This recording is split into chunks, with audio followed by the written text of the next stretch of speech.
Hey y'all, barbers, wake up, man. So right now we are in hard economic times. A lot of people feel this at the gas pump. They feel it in the grocery store. Hell, some even feel it in their daily expenses and their rent, mortgages, all of that. Got to take into account that your clients feel this as well. I'm not saying that the industry is drying up for barbers, because it's not, right? People gonna forever pay for haircuts, so don't be getting all scared and shit.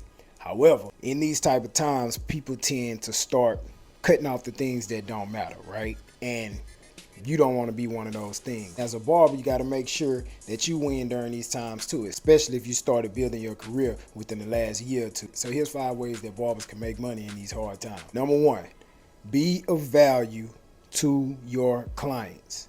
And when I say be of value, I ain't just talking about a goddamn haircut. Like I said, people are cutting out the things that don't matter, right? A haircut is needed. However, people will go and cut their own hair for a year or two just to try to save some money. When people go to cutting the things that don't matter when it comes to their expenses, you don't want to be in that. You want to matter. I'm not saying you got to go jump off the limb and do the most to try to keep a client, because they can see that. I'm saying be of value, be a resource. Be the person that connects them to the mechanic. Be the person that connects them to a person to get them a job. Be the connect between two different frat brothers. You want to be a resource. You want to know the places to go, the things to do. For the most part, you want to be that person that they need to come talk to. You know, as barbers, we're unlicensed therapists, counselors, mentors, and all that. So use that to your advantage. You want to lock these people in and be of value. You do not want to be on their list of things to cut when they go to cutting things in order to save money. And number 2, and this one is very important, stop charging separate for your services. And what I mean by that is this: stop saying haircut price, haircut with beard price, and then a lineup price, and then just the beard price. Because you know what people gonna do when they start to decide to save some money?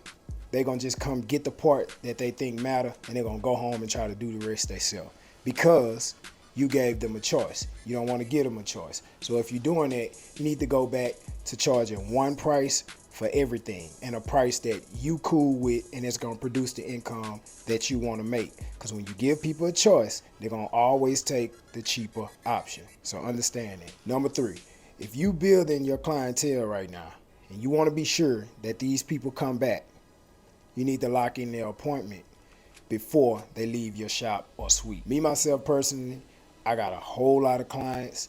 People rush to my appointments because I have high demand.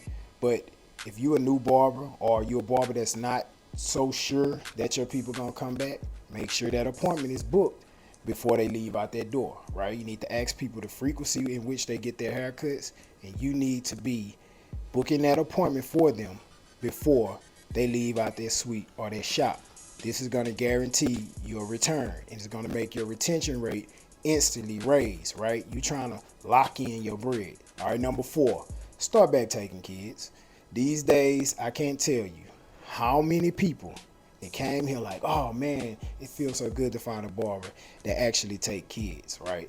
All these barbers are cutting kids out of their schedule, right? They don't want to take no kids. They all don't take kids. You know, you done got cocky, you done got beside yourself. When you know kids are the way to build clientele, a lot of barbers, they like, I don't want to take kids because I don't want to deal with them moving in a chair. I don't want to charge less for a kid because their haircuts are the same as an adult. All of that. Start back taking them kids. You're missing out on a whole lot of money. There's a lot of people out here willing to pay the price for their kid. And right now, you need to make some goddamn money. So you need to start back taking kids. You trying to make money and keep yourself financially stable during these times. And last but not least, number 5, open up more convenient hours and or days. If you wasn't cutting on Sundays and Mondays and you see yourself a little bit behind financially, open back up on Sundays and Mondays.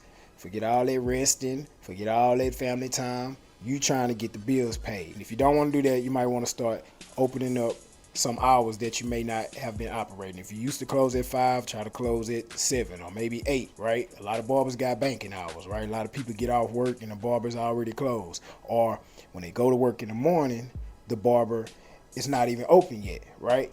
But if you start opening maybe a little earlier and closing a little later, you can get some slots. You probably create an opportunity for you to grab a little bit more clients. Just understand that right now, a barber shouldn't really just be operating in scarcity, right? People are gonna always get their hair cut, right? Don't try to use these hard economic times as a reason. Oh man, there ain't no clients out here. Oh man, my city not busy, people not paying, yada, yada, yada, all that. That's not an excuse. There's an abundance of clientele out here. You just gotta get those people. But if you use these tactics, you can keep your chair filled and get yourself through these hard economic times. In hard economic times, people still pay for haircuts, right? They still do. Don't be out here operating like a 9-to-5 worker. A lot of y'all barbers listening to these 9-to-5 workers and you adopting their fear. We're in a whole nother field. We have a trade and a skill, right? We are separate from them. So take these 5 things, use them. Keep yourself good through these hard economic times. Y'all like the video, comment, subscribe, and most importantly, wake y'all asses up.